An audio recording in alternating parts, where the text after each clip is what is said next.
ഉമ്മാ, എന്താ അവിടെ ഒരു ശബ്ദം? ഉമ്മാന്റെ കൈ തട്ടി ഫോണ് താഴെ വീണാ മോനെ. ഏത് ഫോണമ്മ? എന്റെ ഉമ്മ അങ്ങനെ കണ്ണെന്താ പൊട്ടിയിരിക്കാണോ? ഇതിന്റെ വില എത്രയാന്ന് നിങ്ങക്ക്? 24,000 ഉറുപ്പിക കൊടുത്തിട്ട് വാങ്ങിട്ട് ഒരു മാസമായില്ല.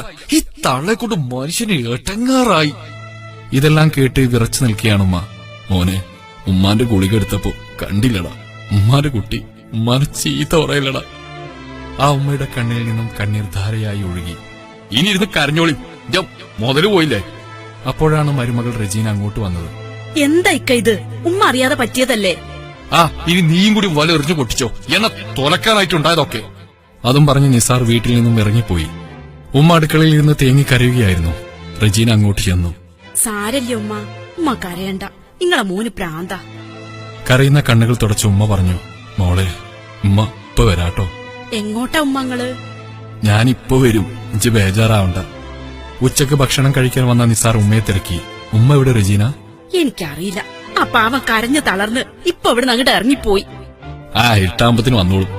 ഇക്ക, ഉമ്മ എങ്ങോട്ടാ പോയതെന്ന് അറിയില്ല, നിങ്ങൾ ഒന്ന് പോയി നോക്കിയേ. എനിക്കൊന്നും വയ്യ, ഇജ്ജ് വേണമെങ്കിൽ പോയി നോക്കിക്കോ.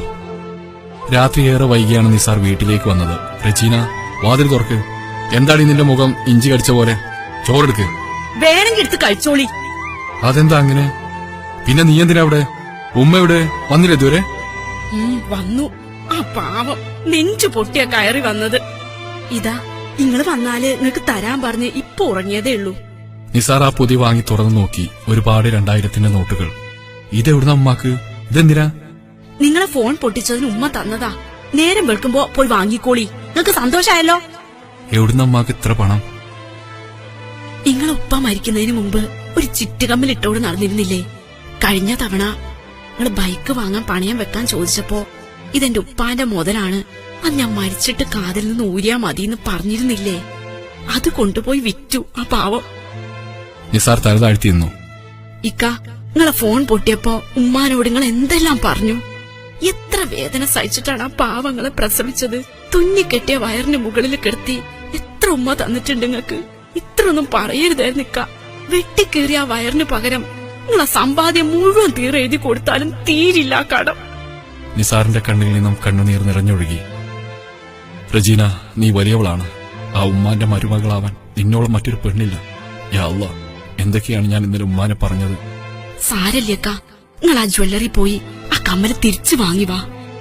കാലത്ത് ഉമ്മണരു മുമ്പേ നിസാർ ബൈക്കെടുത്ത് ബില്ലിൽ പേരുണ്ടായിരുന്ന ജ്വല്ലറിയിൽ പോയി. സർ, ഇതാ ബില്ലിലുള്ള സ്വർണം. ഇന്നലെ എന്റെ ഉമ്മ വിറ്റതാണ്, അതെനിക്ക് തിരികെ തരണം പ്ലീസ്. സുഹൃത്തെ, കമ്മൽ ഇവിടെയുണ്ട്. തന്ന പണം തിരികെ തന്ന് കൊണ്ടുപോയിക്കോളൂ. നിസാർ വീട്ടിൽ തിരിച്ചെത്തിയതും വീടിന് മുന്നിൽ അയൽവാസികൾ നിറയെ നിൽക്കുന്നുണ്ട്. നിസാർ ഓടിച്ചെന്നു. എന്താ ഇവിടെ റെജീന? ഓടിവന്ന നിസാറിനെ ഹസനിക്ക പിടിച്ചു നിർത്തി. നിസാർ, ക്ഷമിക്ക്, അള്ളാഹുവിനോട് ദുആ ചെയ്യൂ. ഉമ്മ ഇന്നലെ ഉറക്കത്തിൽ മരണപ്പെട്ടു. നിസാർ വീടിനകത്തേക്ക് ഓടിച്ചെന്നു. എന്നാർത്തി വിളിച്ച് ആ കാലിലേക്ക് വീണ് പൊട്ടിക്കരഞ്ഞു. ഉമ്മ, ഇതൊന്നും ഇട്ട് കാണാൻ കഴിഞ്ഞില്ലല്ലോ. എന്റെ ഉമ്മാനോടൊന്ന് മാപ്പ് ചോദിക്കാനുള്ള അവസരം പോലും എനിക്ക് കിട്ടിയില്ലല്ലോ. എന്നോട് ക്ഷമിക്കുമ്മ. എന്തിനാണല്ല എന്നെങ്ങനെ പരീക്ഷിക്കുന്നത്? കരഞ്ഞു തളർന്ന നിസാർ ഒരു പ്രാന്തനെ പോലെ ഉമ്മയുടെ കാതുകളിൽ ആ കമ്മൽ അണിയിച്ചു. ആ മുഖത്ത് തുരുതുരാ ഉമ്മ വെച്ചു. അപ്പോഴും നിസാറിന്റെ കാതുകളിൽ ആ വാക്കുകൾ കേൾക്കുന്നുണ്ടായിരുന്നു. ഇതാന്റെ ഉപ്പ മരിക്കണേന് മുമ്പ് വാങ്ങിത്തന്നതാ. ഇത് ഞാൻ മരിച്ചിട്ട് ഊരാ മതി എന്റെ കാതിന്ന്. നിസാർ ഒരു പ്രാന്തനെ പോലെ ആർത്തട്ടഹസിച്ചു.